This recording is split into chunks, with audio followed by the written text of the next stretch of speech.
Today we're going to talk about flowers for Algernon. Not so much about flowers and just a tiny bit about Algernon.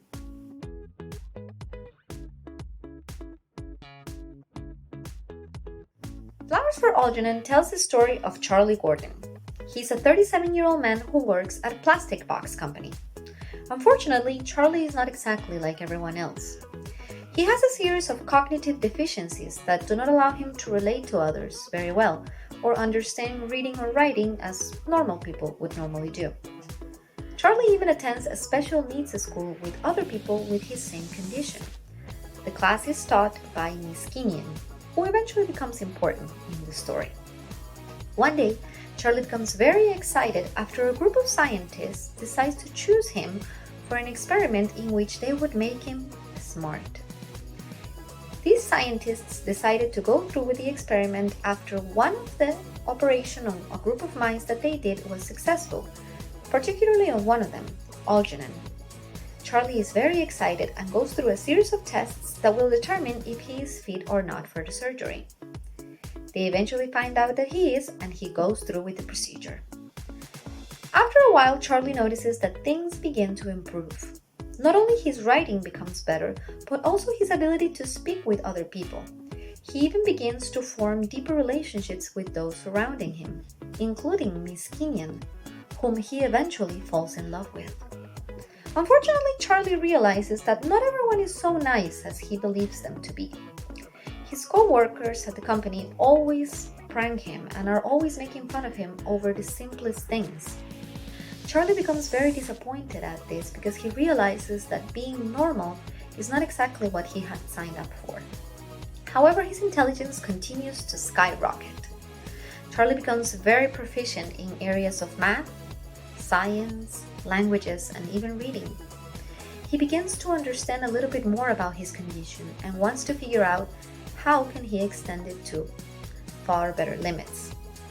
However, he becomes concerned after noticing that Algernon, the mouse that had successfully gone through the procedure as well, begins to digress to his old ways. He's not able to solve the puzzles that he once was used to, or go through the maze to get the food as quickly as he once did, and he begins to even turn aggressively towards their handlers. Charlie realizes that this could be his destiny, so he begins a race against the clock to make sure that this won't happen to him. He becomes so self-absorbed that he begins to drive people away from him, his co-workers, other scientists, and even Miss Kenyon. But Charlie is resolute to find a solution. Unfortunately, everything comes crashing down after Algernon suddenly dies, and Charlie realizes that this could be his destiny. Charlie then decides that he won't be a burden for everyone else and simply writes a letter, explains his situation, leaves the results of his research for the scientist team, and basically tells Miss Kenyon that he does not want to burden anyone with himself because he knows that he's gonna go back to be the same person he used to be, and probably even in a worse condition. Charlie leads everyone behind him either to go to an institution or a place where he will be taken care of, at least properly.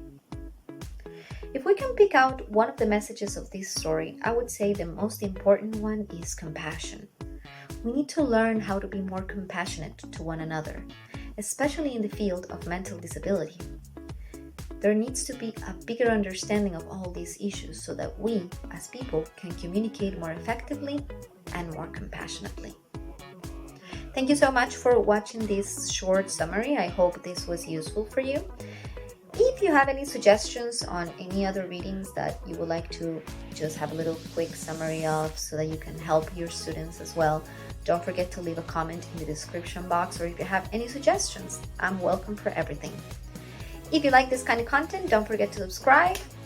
Lots of things will be coming this way, and I'm very, very thankful for everyone who decides to join me today. Thank you so much once again, and I'll see you next time. Bye, guys.